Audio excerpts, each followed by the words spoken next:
Hello दोस्तों, नमस्कार। आप सभी का स्वागत है। तो आज हम चैप्टर नंबर फर्स्ट का 1.1 का क्वेश्चन नंबर फर्स्ट करेंगे। क्या पूछता है, देखो ये कि निम्नलिखित संख्या को अभाज्य गुणनखंडों के गुणनफल के रूप में व्यक्त कीजिए। देखो, सबसे पहले तो आप ये समझो कि अभाज्य संख्या होती कौन सी है। तो मैं आपको अभाज्य संख्या बताता हूँ। ऐसी संख्या है जो खुद के ही पहाड़े में आती हो। जिस तरह से आप संख्या देखो, 2, 3, 5, 7, 11, 13, ऐसी बहुत सारी आगे भी संख्या है। जिस तरह से आप 17 ले लो, जो खुद के ही पहाड़े में आती है और किसी के पहाड़े में नहीं आती, वो संख्या होती है अभाज्य संख्या है। तो इस अभाज्य गुणनफल को करते समय हम इन संख्या को जब सॉल्व करेंगे तो हम ऐसी ही संख्या लेंगे जो अभाज्य हो। जैसे सॉल्व करते हैं हम 140 का हम एलसीएम लेंगे। देखो किस तरह से करना है आपको।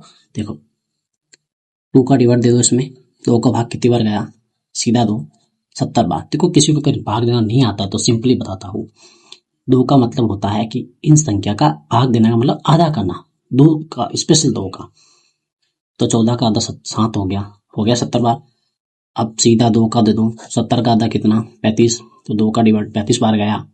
ओके, अब 2 का इसमें जाता नहीं है। ऐसी संख्या लेना जो अभाज्य है। अब 2, 3 का भी नहीं जा रहा है, 4 का भी, देखो 3 का नहीं जाता है, 4 का नहीं जाता है, 5 का 7 बार गया सीधा।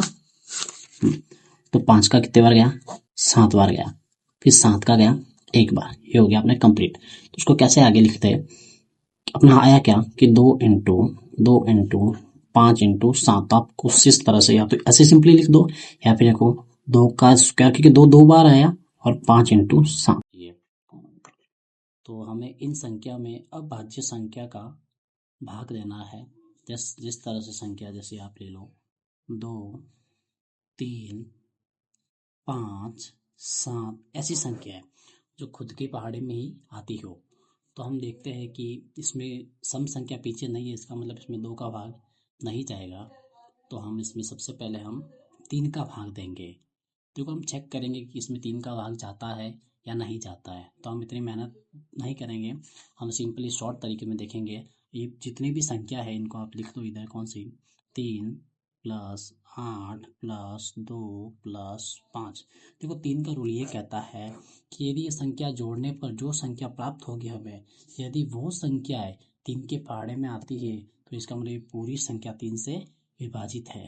तो देख लो कितना हो गया है, 8 और 2 10, 10 और 5 15, और 15 और 3 15, 16 17 18। तो 18 हो रही है, इसका मतलब 18 में 3 से भाज्य है। तो ये 3 का आसानी से चला जाएगा। तो आप इसमें 3 का डिवाइड देंगे। अभी कितनी बार गया हमारे 3 से ये, तो ये हमारा गया 12 75 बार। आप देखिए, देखना कंप्लीटली भाग। तो हम फिर एक बार जोड़ेंगे इसको 3 का चेक करने के लिए। तो कितने हो गए, 7 5 12 13 14 15, वापस 15 हो रहा है, 15 वापस 3 से जा रही है, तो हम वापस 3 में देंगे क्योंकि 3 अभाज्य संख्या है। 3 में दिया तो हमें प्राप्त हुआ 425 हुआ। अब हमें पता है, वापस चेक करेंगे एक बार हमें, 4 और 5 9 और 10 11। अब 3 में नहीं जाएगा क्योंकि जो 11 संख्या है वो 3 के पहाड़े में नहीं आती है। तो 4 4 भाज्य संख्या नहीं है, अभाज्य संख्या नहीं है। तो हम 5 का चेक करेंगे। देखो 5 का रूल्स क्या होता है, 5 का रूल्स ये होता है कि जिन संख्याओं के पीछे 0 और 5 होते हैं ना, वो सारी संख्या 5 से विभाजित होती है। तो इसके पीछे 5 है, बिल्कुल है। तो आप इसको 5 से भाग देंगे तो कितनी बार गया, 85 टाइम गया। वापस इसके पीछे 5 है, तो हम फिर से 5 में देंगे। तो 5 से दिया तो 17 बार गया। अब 17 का 17 में एक बार ही जाएगा, एक बार। ये हमारा फर्स्ट क्वेश्चन कंप्लीट हुआ। तो इसका अभाज्य संख्या क्या है, इसके गुणनखंड आए तो हम लिखेंगे कि 3 का स्क्वायर, क्योंकि 3 2 बार है, 5 का स्क्वायर 5 2 बार है, और 17, ये हमारा आया। अब हम इसको करेंगे, इस वाली संख्या को 5005। मैंने आपको 5 का रूल्स बताया था कि जिन संख्या के पीछे 0 और 5 हो तो 5 से विभाजित होगी। तो आप सबसे पहले 5 का देंगे इसमें डिवाइड। तो 5 क्या दिया, तो 1001 आया। अब 5 का आप 6 का दे नहीं सकते क्योंकि 6 अभाज्य संख्या नहीं है, हम 7 का देंगे इसमें। तो 7 का आपने दिया तो चेक करेंगे, देखिए तो मेरा आया 143, आप करके देखना।